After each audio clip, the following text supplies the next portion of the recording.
प्रजापते स्वर्णरत्न श्रीपदे अष्टावधान जागृत न्यायालंकार मंडित शस्त्रास्त्र शास्त्र पारंगत राजनीती धुरंधर प्रौढ प्रताप पुरंदर क्षत्रिय कुलावतंस सिंहासनाधीश्वर महाराजाधिराज राजा शिवछत्रपती महाराजांचा मैं यथार्थ चौबे वापस आपका स्वागत है हमारे चैनल में।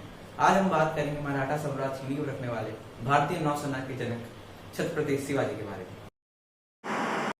शिवाजी के जन्म तारीख और जन्म वर्ष में कई इतिहासकारों में मतभेद है, पर ज्यादातर इतिहासकार मानते हैं कि उनका जन्म 19 फरवरी 1630 में हुआ। सिमनेरी किले में एक मराठा भोसले परिवार में हुआ।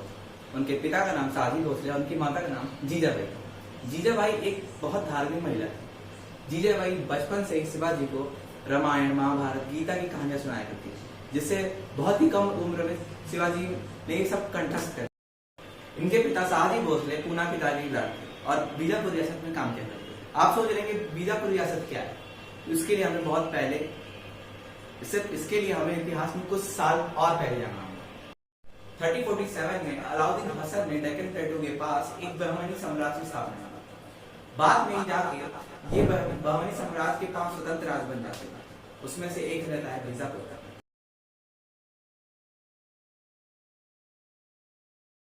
शिवाजी केवल 15 साल के थे, उन्होंने अपना पहला किला जीता, वो भी ना युद्ध।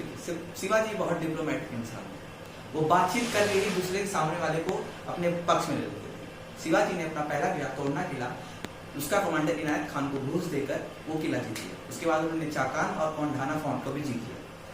3 किले जीत चुके थे। अभी तक ये बात बीजापुरी शासक मोहम्मद आदिल शाह को नहीं पता था। पता कैसे चलती? शिवाजी ने बिना युद्ध के ही 3 किले जीत चुके थे।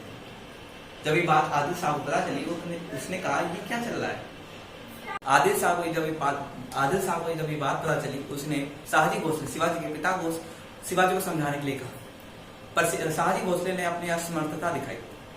इसके बाद साहजी भोसले को, जो उनके दरबार में काम किया करते थे, उनको शिवाजी को समझाने के लिए कहते हैं, परंतु साहजी भोसले शिवाजी को समझाने असमर्थ होते। इसके बाद 25 जुलाई 1648 में साहजी भोसले को गिरफ्तार कर लिया जाता है। बाद में इनको 1649 में रिहा भी कर दिया जाता है। इस दौरान शिवाजी घबरा जाते हैं, इनको अपनी फैमिली की चिंता होने लगती है। 1649 से लेके 1655 तक शिवाजी ने किसी भी किले को जीतना बंद कर दिया। इस अंतराल में वो अपने पिता के रिटायर होने का वेट कर रहे थे। जैसे ही वो रिटायर हुए, उन्होंने वापस रेड किले जीतना चालू कर दिया। 1649 से लेकर 1655 के बीच में शिवाजी ने अपनी सेना बनाना चालू कर दिया, क्योंकि वो जानते थे अगर भारत में हिंदुई साम्राज्य लाना है, अगर वो जानते थे कि भारत में हिंदुई स्वराज लाना है, तो इसलिए हमें एक सेना चाहिए। मवाल के, जो कि उस जमाने में बहुत पिछड़ा गांव था, वहां के लोगों की एक बात बहुत फेमस थी कि वो लोग बहुत बहादुर थे। मवाल रीजन से उनके बहुत सारे सैनिक, बहुत सारे दोस्त थे बचपन से। उनमें से एक थे तानाजी मालुसरे। इनके बारे में आपको 1656 में शिवाजी ने वापस से किले जीतने चालू कर दिए। इसके बाद वो एक के बाद एक किले जीतते जा रहे। इससे परेशान हो गए आदिल शाह ने अपने वफादार और अनुभवी कमांडर अफजल खान को 18,000 सेना के साथ शिवाजी को बंदी बनाने के लिए भेजा। उत्पाद मचाते हुए आ रही थी। उन्होंने रास्ते में पड़ते हुए जितने भी गांव थे उसको जला दिया। उन्होंने कई सारे मंदिर में तोड़े। उसमें से एक मंदिर था तुलजा भवानी, जो शिवाजी के परिवार के लिए एक पवित्र मंदिर था। शिवाजी उस समय प्रतापगढ़ के किले पे थे। अफजल खान के पास 18,000 की सेना थी, तब भी वो उस किले को जीतने में असमर्थ था, क्योंकि किले की हाइट 1300 मीटर से भी ज्यादा थी और किले के आसपास पूरा एक घना जंगल था, जिसमें जाना एक मतलब जान गंवानी होती। शिवाजी की सैनिक दामिनी कावर टैक्टिक्स में बहुत फेमस थे। प्रतापगढ़ किले के सामने 2 महीने तक रुकी, पर वो किले में जीत न सके। इसके बाद आदिल शाह ने अपना एक दूत शिवाजी के किले में भेजा। इस दूत का कहना था कि बीजापुर के अफजल खान आपसे अकेले मिलना चाहते हैं, और शर्त ये थी कि इसमें कोई भी अस्त्र शस्त्र कोई लेके नहीं आएगा, सिर्फ एक बॉडीगार्ड उनके साथ होगा जिसके हाथ में एक तलवार होगा, और वो लोग अकेले में मिलेंगे किले के बाहर। शिवाजी इनसे मिलने की बात मानी। 10 नवंबर 1659 में शिवाजी इनसे मिलने जा रहे थे। जैसे वो किले से बाहर निकले तो उनका एक भरोसेमंद सेक्रेटरी उनसे मिला। उन्होंने उससे कहा, आप कहाँ जा रहे हैं? शिवाजी ने कहा, मैं अफजल खान से मिलने जा रहा हूँ।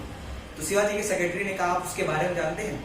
उसके बारे में एक बात बहुत चर्चित थी, अफजल खान के बारे में एक बात बहुत चर्चित थी कि वो अपने शत्रुओं को गले मतलब अपने हाथ से दबाकर उनकी जान ले लेता था। उसकी हाइट 6.5 मीटर से ज़्यादा थी, शिवाजी की हाइट 5.6 से ज़्यादा नहीं थी। तो शिवाजी के सेक्रेटरी ने उनको अंदर एक कवच पहनने को कहा और साथ में बाघनख देने को कहा। शिवाजी ने कहा, ये बात तो सही लग रही है। शिवाजी ने अंदर एक कवच पहना और एक बाघनख लिया। बाघनख किसे कहते हैं? Tiger claw. वो बाघ की मिलने के लिए पहाड़ी पे गए। शिवाजी जैसे ही उस तंबू में गए तो अफजल खान ने अपनी बाहें फैलाई शिवाजी को गले लगाने के लिए। शिवाजी उनसे गले लगते हैं। अफजल खान वापस की तरफ धोखा देता है और खंजर निकालता है, शिवाजी के पीठ ठोक देता है। ये बात से शिवाजी बहुत पहले जानते थे, इसलिए वो साथ में बाघनख लेके आए। जैसे ही अफजल खान के पीठ पे खंजर भोंकता है, शिवाजी उनके पेट में बाघनख डाल। शिवाजी अपने सैनिकों को इशारा कर देते हैं, जिससे उनके सैनिक बीजापुरी सैनिकों के ऊपर टूट पड़ते हैं, गाजर मूली की तरह उनको काटने लगते हैं। शिवाजी के सैनिकों ने 3000 बीजापुरी सैनिकों को धड़ से अलग कर दिया गाजर मूली की तरह, और उनके 2 सैनिक सिर्फ मारे गए। उसके बाद वो आगे की